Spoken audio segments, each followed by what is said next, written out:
Hello, I'm Phil Perkins here at the Bureau of Meteorology. And I'm Lyndon Ashcroft. I'm a climatologist here at the Bureau. And we're two TENS here to A your cues about climate zones around Australia. Why do we have them? Where are they? And exactly whereabouts in Australia they are, and maybe even if they're changing. So the first question is, and this is one that we get a lot, Lyndon. Firstly, what is the difference between weather and climate? Oh, it is such a common question, isn't it, Phil? Because, of course, you're a meteorologist, you study the weather. Correct. I'm a climatologist, I study the climate. So I generally think of it as weather just being individual things and climate being the average of the weather.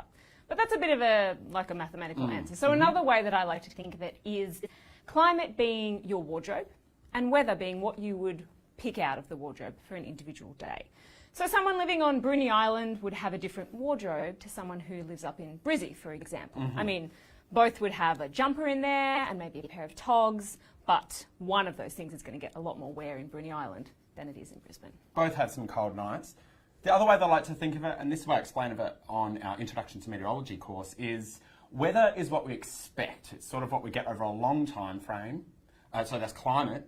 Whereas weather is we get on our day-to-day. Things that change, mix it up, you know? We're sort of today different to tomorrow. So that's how weather is different to climate. Exactly. Great.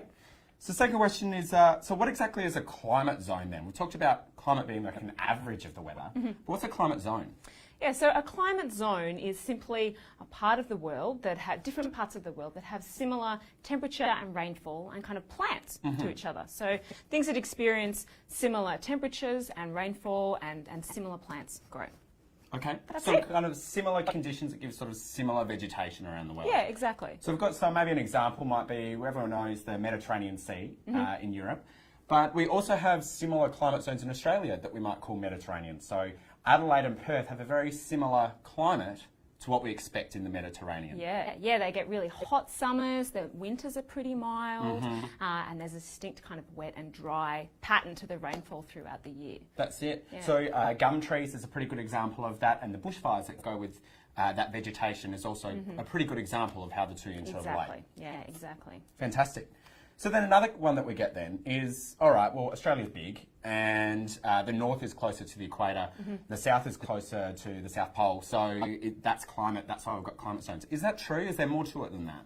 Yeah, so, I mean, people say, well, obviously, you know, Darwin is warmer than Hobart. Darwin is hot and Hobart is pretty cold, and that's it, climate zones, why are we even answering these questions? But there is a little bit more to it than that, and the question really is, I mean, why? Why is the equator warmer than the poles? Great question. It's a great question, and the answer is basically because of the sun. The sun's energy reaches the Earth in different ways depending on where you are on the Earth. So at the equator, the sun's energy comes directly down, straight overhead. At midday, at the equator, the sun is right above you. Whereas if you move further down, further away from the equator, further north, if you're in the northern hemisphere, then the sun's energy has to come through more of the atmosphere and has to come through more of an angle. So you get that same amount of energy, but over a larger area, which makes it colder. If you throw in the fact that the Earth is tilted and that it rotates around the sun on an angle, giving us the different seasons, that makes for the different climate zones. Right. The other way I like to explain it is think of the sun being like a desk lamp that's shining straight over the top of your homework at home. Maybe you're doing your tax return, maybe you're studying a weather map, and being on the equator is like that desk lamp shining directly down on your homework. Whereas if we start moving a little bit further south, we start heading down towards Sydney, start towards Melbourne, Hobart, even further south, it's like taking that desk lamp and tilting it on an angle and shining it over a much broader area, which gives us a much sort of less intense energy. Yeah. And so then all of a sudden we have a lot less intense energy, giving us less energy available on the surface, meaning less hot temperatures. Yeah, right, like the Pixar lamp. That's right, great example. Exactly. So, Sharon wants to know, thanks for tuning in, Sharon, how ENSO affects the climate zones. Oh, that is a good question, Sharon. Okay, so ENSO, it's the El Nino Southern Oscillation. It's the pattern of sea surface temperatures and air pressure that we have over the Pacific. And it's broken into two parts, El Nino, which we know pretty well, and La Nina. El Nino generally means warmer and drier conditions, particularly over eastern Australia. And La Nina is the opposite. La Nina means generally wetter conditions over much of eastern Australia. So what you see if you can look at a map of the climate zones of Australia, they don't actually split themselves up into neat kind of latitude bands. It's not like a line. No. There are different variations, particularly along the east, right? And there's a few different reasons for this, but one is that ENSO, El Niños and La Niñas, do affect the rainfall patterns and temperature patterns on a year-to-year scale. And so that when you're calculating where the climate zones are, that affects the different climate zones that there are on the east coast. There are other things too, I guess. Of course, yeah, there's plenty that we can unpack. So latitude is one that makes a lot of sense. You know, Darwin's closer to the equator, so more intense energy, moving southwards, less. But there's all sorts of others. So maybe an example of, say, east coast versus west coast. You had a pretty good example when we were talking about this earlier. Yeah, so if you think of Byron Bay, for example, Byron Bay on the east coast, climate there is pretty lush. That's what we would probably call a subtropical climate. But then if you drew a line across to, what is it, that Exmouth in WA, it's a similar latitude, but the climate's very different. Very different. It's much warmer and drier. And this would be because of a couple of things. The first would be the Great Dividing Range. Well, the first would probably be ENSO. The second would be the Great Dividing Range, which causes when rain systems come, they move over the Great Dividing Range and they probably bring more rain. And the last one, your favourite, Phil, the prevailing winds. Love prevailing winds. So the winds come from the east, generally, both of those places, but they come off the ocean from Byron, but they come off the land from Exmouth, which makes it a lot drier. Absolutely, and winds bring the conditions from where they come. So if we have winds that are coming off the ocean onto Byron, it's going to be a lot wetter rather than winds that are coming off of the land, off of a hot, dry continent like Australia, onto Exmouth. So yeah, similar latitude, but there's a lot more that goes into it, like mountains, ocean currents, closest to ocean, those sorts of things. Yeah.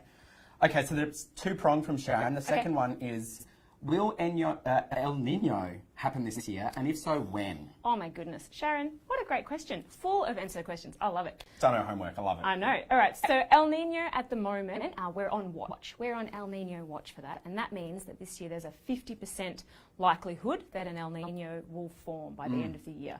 That is about double the normal risk. Normally it's about a 25% chance. So we're watching the different models, the different simulations of what's going to happen in the coming months.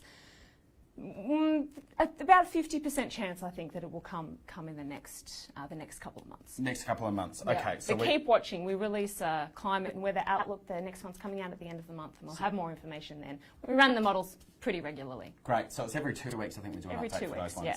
Fantastic. Now, Roger would like to know, thanks, Roger, we would like to know about Australia's main climate zones. Is the east coast of Australia going to be hotter this summer than last year? Oh, goodness. I don't know about that, Roger. So we have 3 main climate zones. We've kind of talked about them already. We'll start at the tropics. We've got the tropics up the top, where it's pretty warm all year round and there's a distinct wet and dry season. As you move further down, you've got what's called the subtropical zone. Now, this area is generally dominated by high pressure systems, and we don't get a lot of rain in the subtropics unless you've got those local features that we talked about before, like the ocean prevailing winds and the Great Dividing Range and those kinds of things. The subtropics is there. And then below that, we've got the temperate zone. These are the 3 main zones of Australia. The temperate zone is where you get distinct seasons throughout the year as the Earth moves around the sun, and that tilt comes into play. You get cold winters and hot summers, and the rainfall patterns can change depending on where you are in that temperate zone. But as for this summer, well, the outlook for October to December came out earlier this week, and the outlook is suggesting that we will have warmer days and nights, at least for the next few months. The next outlook will come out at the end of the month, I think, which will give us more information. Okay, so we're looking warmer at this stage. Yes. Okay. Next is from Sue.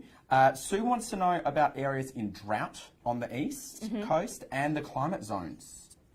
All right, so we do have a pretty significant drought going on in eastern Australia at the moment. Australia's always had droughts. We are a land of droughts and flooding rains, as Dorothy McKellar puts so well. And what was the question again from Sue? Clarifying question is, she wants to know about areas in drought on the east coast and their climate zones. Their climate zones, yeah, of course, Sue. So the climate zone in the east, where we're getting a lot of those dry conditions at the moment, is that subtropical zone.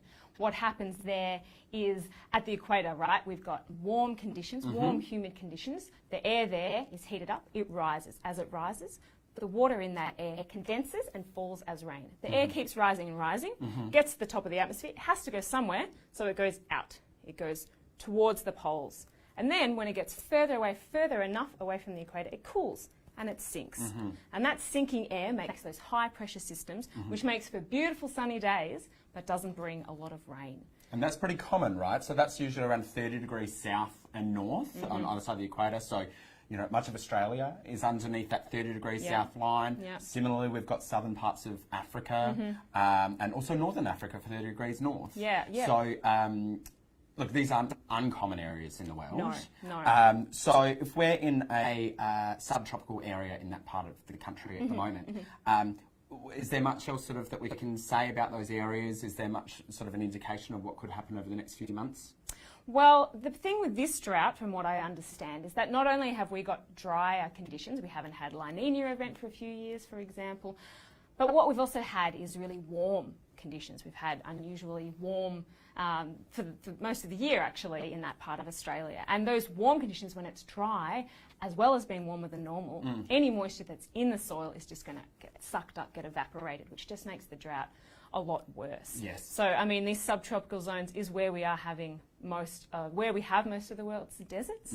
And the outlook for the few months ahead isn't suggesting the best news, to be honest. There's no indication of wetter or dry conditions on the eastern seaboard, but inland, the outlook for the next few months is suggesting increased chance of drier than average conditions. So I would watch out for the outlook coming out at the end of the month. Fantastic.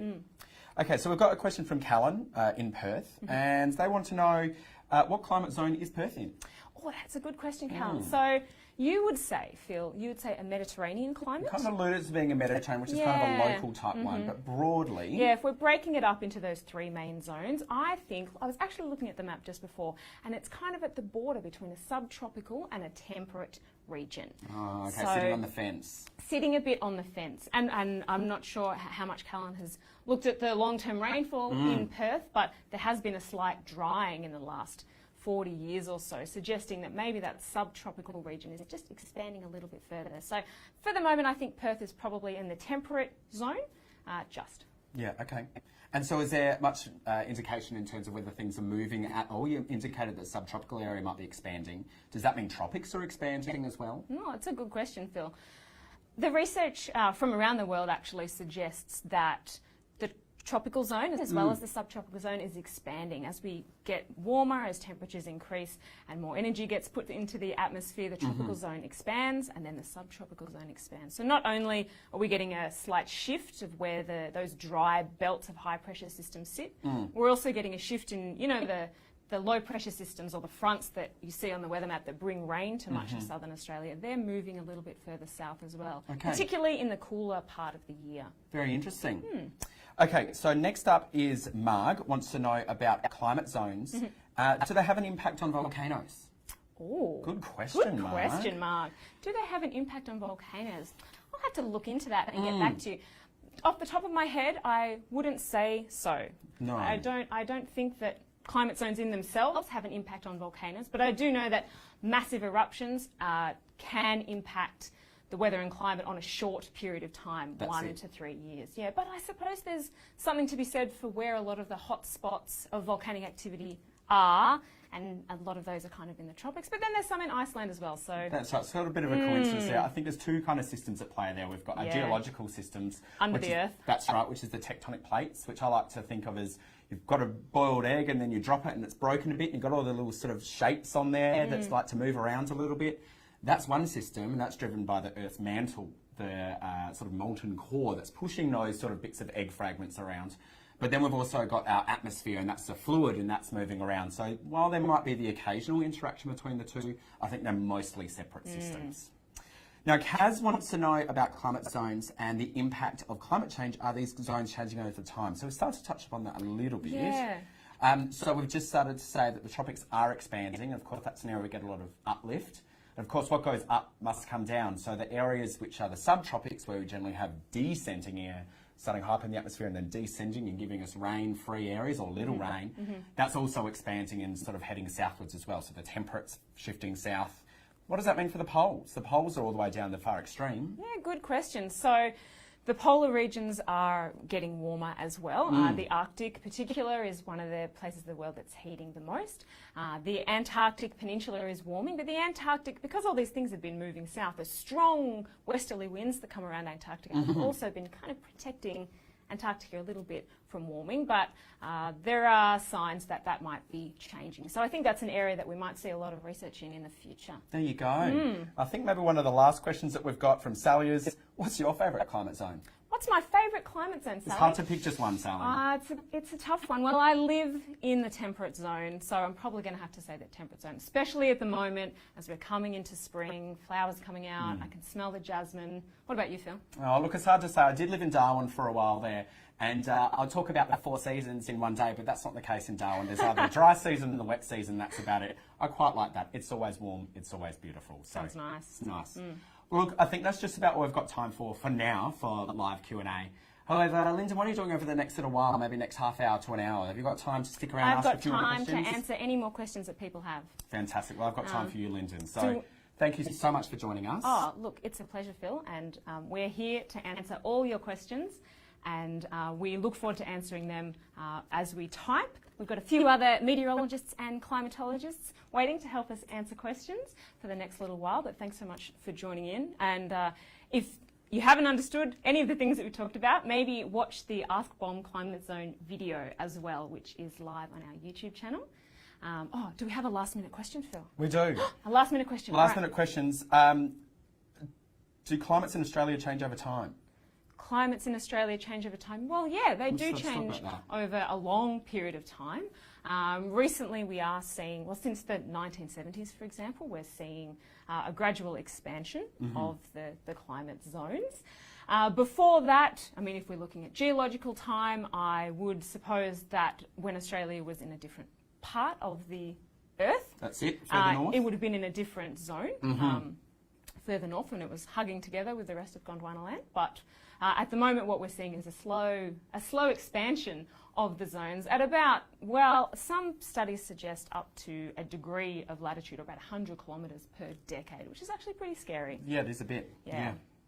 Well, thank you very much. That's all we've got time for. But we'll stick around and answer your questions online. Otherwise, watch the videos, a little bit of homework, and please join us for the next Facebook live Q&A session.